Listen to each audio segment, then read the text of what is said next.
Hello student, welcome back to my channel. Today we are going to start the extended part of work, power and energy. Today we are going to discuss about conservative force. What is conservative force? It is that type of force which is not dependent on the path and which is depends only and only on the initial or final position. मतलब ऐसा force जो path के ऊपर depend ही नहीं करता है, सिर्फ और सिर्फ किसके ऊपर डिपेंड करता है? इनिशियल और फाइनल पोजीशन का ऊपर। पकड़ लो, यहाँ पे ए एक पॉइंट है, बी एक पॉइंट है। हमको यहाँ से ए से बी के तरफ जाना है। पकड़ लो, ए से बी के तरफ जाने के लिए ए एक तो पाथ है, पाथ नंबर 1। दूसरा एक पाथ है ऐसा, ठीक है। तीसरा पाथ है ऐसा, ए तीसरा नंबर पाथ है, ठीक है। तो कंजर्वेटिव फोर्स कौन सा पाथ से जा रहे हैं उसके ऊपर डिपेंड नहीं करेगा, सिर्फ किसका ऊपर डिपेंड करेगा?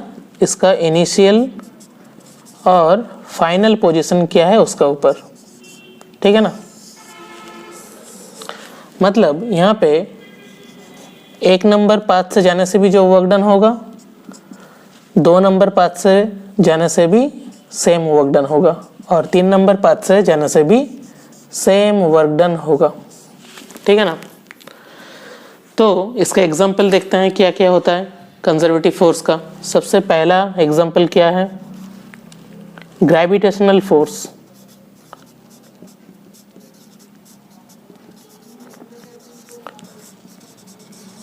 पकड़ लो, तुम्हारा घर से तुम्हारा दोस्त का घर पे जा रहे हो। तुम जब तुम्हारे घर से निकले थे तब तुम्हारा बॉडी का वेट था 60 kgf। क्या तुम तुम्हारा दोस्त का घर जाते जाते वेट बढ़ा लोगे अपना, मतलब 65 kgf क्या हो जाओगे? नहीं होगे। यहाँ पे भी 60 kgf थे, यहाँ पे भी जाने से 60 kgf ही रहोगे। मतलब ग्रेविटेशनल फोर्स का कोई चेंज नहीं होता है, तुम कौन सा पाथ से जा रहे हो कोई फर्क नहीं पड़ने वाला, ठीक है ना। दूसरा कौन सा है एग्जाम्पल कंजर्वेटिव फोर्स का? Spring force.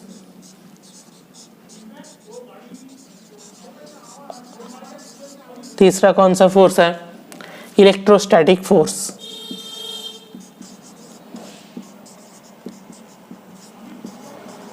ठीक है, दीज आर कंजर्वेटिव फोर्स। समझ में आ गया? पकड़ लो, यहाँ पे एक ब्लॉक है जिसका मास है m। ब्लॉक को अगर तुम ऊपर की तरफ लेके जाना चाहते हो h हाइट तक, ठीक है। कितना हाइट तक ये हो? h हाइट तक, ठीक है। तुम्हारा सेल्फ वेट कहाँ पे होगा? नीचे की तरफ mg। मतलब तुम जा रहे हो इस तरफ, मतलब तुम्हारा डिस्प्लेसमेंट हो रहा है इस तरफ, तुम्हारा सेल्फ वेट कहाँ पे है? नीचे की तरफ। देखो दोनों ऑपोजिट डायरेक्शन में है, मतलब दोनों का बीच का एंगल, मतलब फोर्स और डिस्प्लेसमेंट का बीच का एंगल कितना हो जा रहा है? 180 डिग्री। मतलब यहाँ पे work done by the gravitational force क्या हो जाएगा? Minus of mgh। अभी ये ब्लॉक ऊपर की तरफ पहुंच चुका है, ठीक है। तब भी इसका सेल्फ वेट किस तरफ होगा? नीचे की तरफ, मतलब mg। अभी ये ब्लॉक ऊपर से नीचे की तरफ आ रही है, कितना आ रहा है? h हाइट आ रही है। अभी देखो सेल्फ वेट और हाइट, मतलब फोर्स और डिस्प्लेसमेंट का डायरेक्शन एक ही तरफ है, मतलब दोनों का बीच का एंगल कितना है? 0 डिग्री। तभी यहाँ पे work done by gravitational force क्या हो जाएगा? mgh। तो यहाँ पे देखो एक चीज हम लोग को सीखना मिला, क्या? Work done by conservative force in a closed path is always 0। देखो दोनों को अगर ऐड किया जाए तो क्या हो जाएगा? Net work done equal to 0, ठीक है। तो यहां से हम लोग बोल सकते हैं work done by conservative force in a closed path is always 0। ठीक है, यहाँ पे देखना है अभी नॉन कंजर्वेटिव फोर्स क्या होता है। नॉन कंजर्वेटिव फोर्स पाथ का ऊपर डिपेंड करती है, ठीक है, जिसका एग्जाम्पल है फ्रिक्शनल फोर्स। समझ लो, आपको किसी ने पूछ लिया, आप अपना घर से स्कूल जा रहे हो, घर से स्कूल जा रहे हो, ठीक है, फिर स्कूल से घर आ रहे हो, तो आपका टोटल डिस्प्लेसमेंट कितना होगा? आंख बंद करके हम लोग कह सकते हैं डिस्प्लेसमेंट क्या हो जाएगा? 0। क्यों? हमारा इनिशियल और फाइनल पोजीशन दोनों सेम है, मतलब डिस्प्लेसमेंट 0। तो वर्क डन क्या होगा? हम लोग क्या कह सकते हैं? वर्क डन 0 होगा, है कि नहीं? यहाँ पे देखना है वर्क डन कौन सा फोर्स के ऊपर काम कर रही है। सबसे पहले यहाँ पे हम लोग देखेंगे work done due to gravitational force. जब यहाँ पे इनिशियल पोजीशन पे तुम थे, मतलब घर पे थे, तभी तुम्हारा सेल्फ वेट कितना था? mg। ठीक है, कहाँ पे जा रहे हो? सामने की तरफ। पकड़ लो, टोटल डिस्प्लेसमेंट है s। ठीक है, दोनों का बीच का एंगल कितना है? 90 डिग्री। मतलब यहाँ पे work done due to gravitational force क्या हो जाएगा? 0, जाने के टाइम पे भी, आने के टाइम पे भी। ठीक है, मतलब नेट वर्क डन इज 0 किसके लिए? बाई ग्रेविटेशनल फोर्स के लिए। ठीक है, ग्रेविटेशनल फोर्स क्या है? कंजर्वेटिव फोर्स है। मतलब एक क्लोज्ड पाथ है, तो यहाँ पे हम लोग आराम से बोल सकते हैं जो नेट वर्क डन 0 हो सकता है। ठीक है ना? लेकिन जब तुम स्कूल की तरफ जा रहे हो, मतलब मोशन सामने की तरफ हो रहा है, पीछे की तरफ कौन सा मोशन हो रहा है? Frictional force. ठीक है, डिस्प्लेसमेंट किस तरफ हो रहा है? आगे की तरफ। मतलब work done due to frictional force क्या हो जाएगा यहाँ पे? Minus of F S. ठीक है, आने के टाइम पे भी क्या हो जाएगा?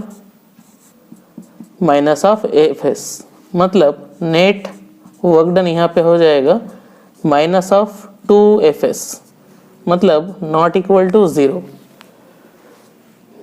ठीक है ना? तो यहाँ पे हम लोग कह सकते हैं एक चीज, it is not necessary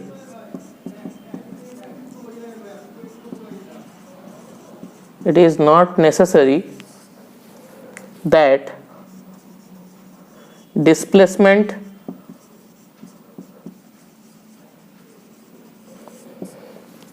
zero means total work done is 0। ठीक है, सबसे पहले हम लोग को देखना है वो कौन सा फोर्स है, कौन टाइप का फोर्स है, कंजर्वेटिव है या नॉन कंजर्वेटिव। अगर नॉन कंजर्वेटिव फोर्स हुआ तो टोटल वर्क डन कभी भी 0 नहीं हो सकता है। ठीक है, कंजर्वेटिव फोर्स होगा तभी हम लोग बोल सकते हैं क्लोज्ड पाथ के लिए वो 0 हो सकता है। ठीक है, समझ में आ चुका है? लोग को देखना है हम लोग कंजर्वेटिव फोर्स को चेक कैसे करेंगे, मतलब कौन सा फोर्स कंजर्वेटिव है और कौन सा फोर्स कंजर्वेटिव नहीं है, वो हम लोग को कैसे करके पता चलेगा। सपोज यहाँ पे एक फोर्स वेक्टर को यूनिट वेक्टर से रिप्रेजेंट करके लिखा हुआ है। ठीक है,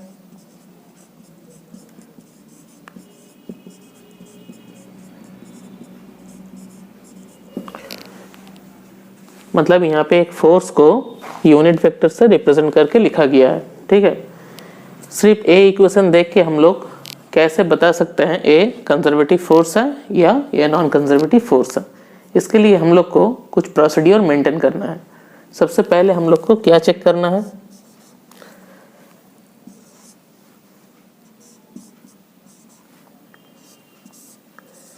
ये डेरिवेटिव नहीं है, ये पार्शियल डेरिवेटिव है।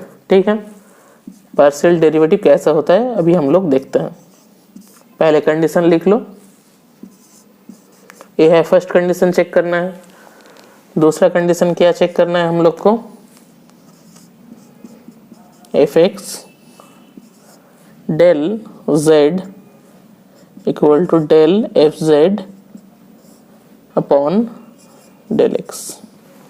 और तीसरा कंडीशन क्या है, del F Y del Z equal to del F Z upon del Y. ठीक है, तो यहाँ पे एक चीज अच्छे से गौर करो, याद कैसे करके रखना है। यहाँ पे देखो यूनिट वेक्टर का एक क्या है, एफ एक्स कंपोनेंट है।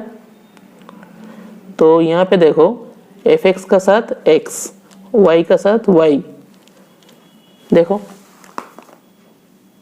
याद करने का ये आसान तरीका है, जब भी यहाँ पे एक्स का टर्म पे लिखा होगा यहाँ पे भी एक्स का टर्म पे ही लिखना चाहिए। यहाँ पे देखो एक्स है, यहाँ पे भी एक्स, यहाँ पे देखो जेड, यहाँ पे देखो जेड, यहाँ पे देखो वाई, यहाँ पे भी वाई, यहाँ पे जेड है, यहाँ पे भी जेड है। ये तीनों कंडीशन अगर फुलफिल हुआ तभी हम लोग बोल सकते हैं ये कंजर्वेटिव फोर्स है। ठीक है, सबसे पहले अभी हम लोग को देखना है पार्शियल डेरिवेटिव कैसे करके करना है। पकड़ लो, यहाँ पे दिया गया है delta del X equal to X square. तो यहाँ पे हम लोग नॉर्मल डेरिवेटिव जैसे करते हैं वैसे ही कर सकते हैं। एक्स स्क्वायर के यहाँ पे डेरिवेटिव क्या होगा, 2x। लेकिन अगर डेल डी एक्स है और यहाँ पे x छोड़ के दूसरा कोई भी वेरिएबल है, पकड़ लो यहाँ पे z है, तो इसको हम लोग एज ए कांस्टेंट क्या करेंगे, ट्रीट करेंगे। मतलब कोई भी कांस्टेंट का डेरिवेटिव क्या होता है, 0। ठीक है, जैसे कि यहाँ पे डेल एक्स स्क्वायर वाई है। यहाँ पे देखो एक्स स्क्वायर का तो हम लोग डेरिवेटिव करेंगे, लेकिन यहाँ पे वाई क्या है, कांस्टेंट है, लेकिन मल्टीप्लिकेशन फॉर्म में है। तो यहाँ पे वाई को हमको साइड में लेके आना है और एक्स स्क्वायर को सिर्फ डेरिवेटिव करना है। तो क्या हो जाएगी यहाँ पे 2xy।